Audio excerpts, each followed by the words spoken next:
Hey, what's going on, guys? It's Turin here with another Warhammer Total War online commentary. In this particular battle, I'll be playing the Warriors of Chaos, and as you can see, I have a bunch of Forsaken here, some Chaos Trolls, so definitely going to be a wild time, guys. And I'm facing off against a Greenskin opponent.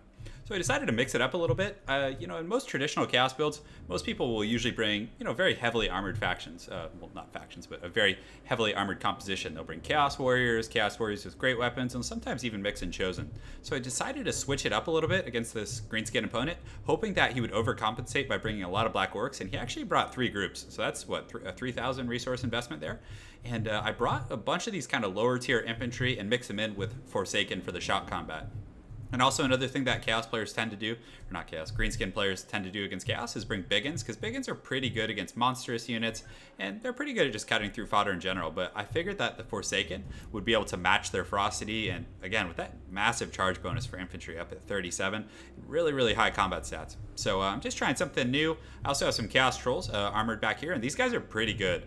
Again, the one weakness is their leadership is very poor, but if you can somehow keep them in that sustained battle, these guys will generate huge results for you. They have very, very good stats, especially for their cost, but again, the issue is they rout off, so you also have to be very on top of that. So Chaos Lord on the Dragon gives him armor piercing, causes terror, all kinds of fun stuff, although Black Orcs are immune to psychology, so not as cool as you think. Got an Exalted Hero here, and a Chaos Sorcerer with the Lore of Fire. So that's my army, guys. My opponent's army, he has a front line of Orc Boys, so these are just, shielded fodder units, essentially. Personally, I guess their combat stats are okay, but I'd like to use the lads in this particular situation, or at least even Biggins. Biggins are really, really good at cutting through the fodder-type troops, but again, he probably figured I was doing a very slow, drudging, armored type style of play, so he would just use these and then supplement them with the Black Orcs. He brought 2 Doomdiver catapults, which are pretty decent, very accurate, cost effective in my opinion. He has Orc Boar Boy Biggins back here, and that's another thing. In bringing an infantry-only army like this, there's not a lot of great targets for these, and they're a bit of a wasted investment, but regardless, if he can get these on the Trolls, they'll do really good, because my Trolls are large, and they also do have armor, so again, they will deal with most of those. And then as far as leadership goes, he actually has Azog the Slaughterer down here with Lore of Death. He has Spirit Leech. It looks like Doom and Darkness and aspect of the Dread Knight, I think. So maybe a little bit of a Fear Bomb going on in my front line, which will be pretty good against the Trolls. And then he also has a Goblin Shaman over here, I think, a Night Goblin Shaman. So he's going to have the different buffs and debuffs with that. So pretty interesting army composition for my opponent. So let's go ahead and get started, guys. So again, I noticed he didn't have much of an air force, so I immediately just fly at my Lord. But unfortunately, they're taking fire from these Doom Divers here. You can see some massive direct hits there. So that actually did quite a bit of damage. And I immediately kind of side strafe him and run him off into the tree line there, knowing that I'm at a pretty serious threat. And guys, when you're playing Chaos, it's always a good idea to bring just a group of Chaos Warhounds. Just run it off to the corner of the map, and if your opponent sends an entire group of Biggins or decent cavalry after them, it's going to be a good investment for you. So I am taking the Doom Diver fire here, but thankfully, most of these troops are fairly expendable, so it's not going to be the end of the world. And just marching up the hill here, and I definitely have a very, very aggressive infantry composition here. The Forsaken are very fast, and so are the Trolls, guys. They actually have 54 run speed, so they can close that distance really quickly, as opposed to the traditional Chaos compositions, which are in the, the 20s in terms of their move speed. And even Marauders, they have 35 move speed as well, so just a much faster army overall. So just to kind of save me a little bit, I land my Exalted Hero in here and get a little bit of a dive on these guys who are already shaken, but I pull out immediately. So again, I figured he would react to this guy, so I just ran it away, but I probably should have kept it there because it didn't look like he reacted to that. So in the front line here, it looks like things are about to go down. So I have the Forsaken doing the initial charge. They're going to just cut through these Orc Boys so aggressively. And then on that same note, the Black Orcs are engaged here, but I do have some Chaos Marauders mixed in. And I have the Trolls and the Chaos Marauders with the great weapons back here, and they're just waiting to get in here to, get through the armor of these guys. And Trolls are nice because they can move through enemy troops really well, and they actually just punish Black Orcs really, really well. So right now, the frontline engagement is going moderately well. Both of us are using our buffs. I'm using the Cascading Fire Cloak and the Flaming Sword of Ruin, and my opponent is using, I believe he was using something with the Night Goblin Shaman. But regardless, that shock combat that you guys saw, most of his front line just routed instantly. And that's the strength of Forsaken against low-tier infantry, and even against Biggins. If Forsaken get a really good charge against a group of Biggins, they will rout them off really, really fast. So unfortunately, my Exalted Hero, I continued to cycle charge him, but my opponent caught on and got a great surround with these Orc Boar Boy Biggins. And I also pulled in my Chaos Warhounds and kind of suicided them on these Doom Divers. But thankfully, I was able to break them, which was really big. At the same time, you can see my Chaos Dragon moving a little funny over here, but I'm just kind of cycling him through the enemy lines. And he's, these big units like this are very, very cost effective at, not cost effective per se, but are very effective at moving through enemy lines. So it's very hard to trap them. And again, I'm keeping him kind of tight with my infantry corps here, so he has that backup. And you can see the trolls in here are just laying the beat down. And even though these big uns do have the anti-large, the trolls, when supported by fodder units, are going to do pretty well. But unfortunately, he does get a nice charge there. And that may be enough to rout these guys off. Let's go ahead and take a look at their leadership. It's at 5 right now. He used Soul Blight as well, which was a very, very good play against my composition. Again, I have Marauders and Trolls, which all will rout very easily. So you can see these guys are running for the hills. But thankfully, guys, Trolls have Regeneration, and they'll be back in the fight. So the main infantry fight is still going relatively well for me. You can see the Forsaken and the Chaos Marauders, even though, the Black Orcs are very resilient with their armor, they're actually getting through them. With the Lure of Fire that gives that additional armor piercing damage, you can really start to do some work. And you can see my opponent here is using Sneaky Stabbing to give armor piercing, which isn't bad against Forsaken, because Forsaken actually have 75 armor. And the melee attack is also very good. So you can see a lot of my forces here are getting routed off on this eastern flank here. So that was definitely a little troublesome for me, but regardless, on the western flank, I was winning very, very heavily.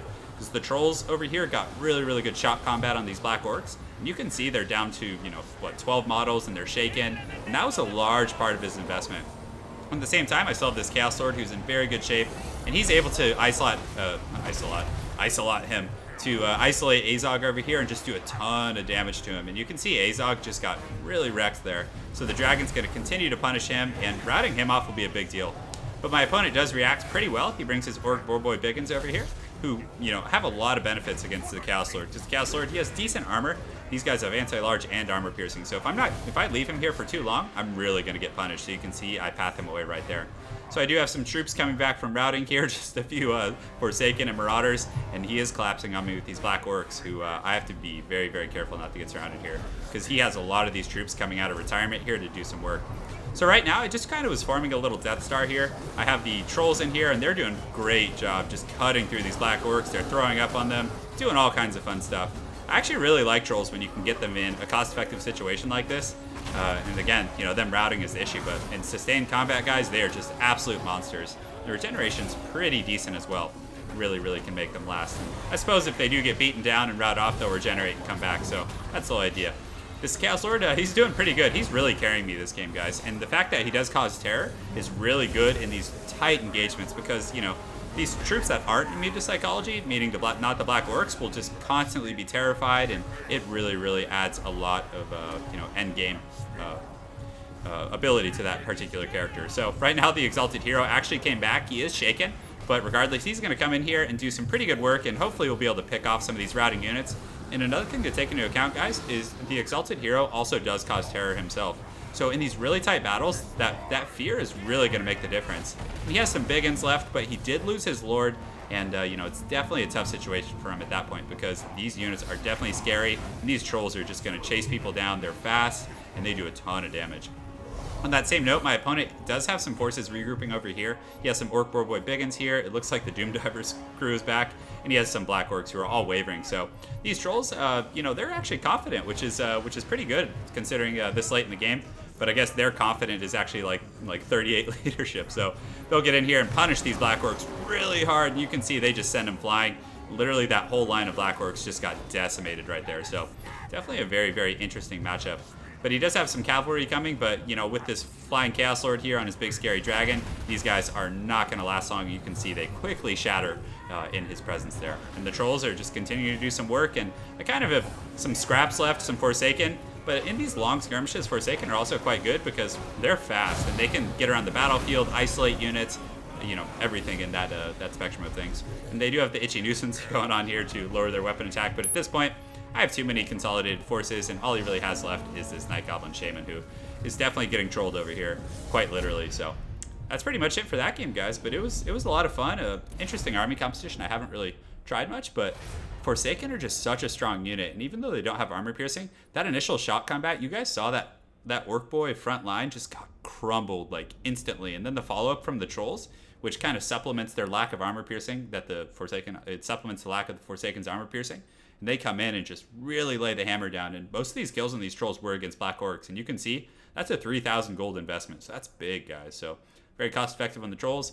The Marauders, hey, they didn't do bad considering. But, again, they're they're not there to win you the game. They're there to just take the beat down, guys. But definitely an interesting choice bringing Azog, and I think he was just using the Spirit Leech effect and was using kind of a Fear Bomb tactic, which was actually decent. It did rout off the trolls a little bit, but regardless, the trolls routed, they regenerated, they came back, and were able to do pretty well. But those Doom Divers were definitely scary, but thankfully the Poison Warhounds were able to take care of them, and was not a terrible situation. So again, good game to my opponent, Poco Pax over here.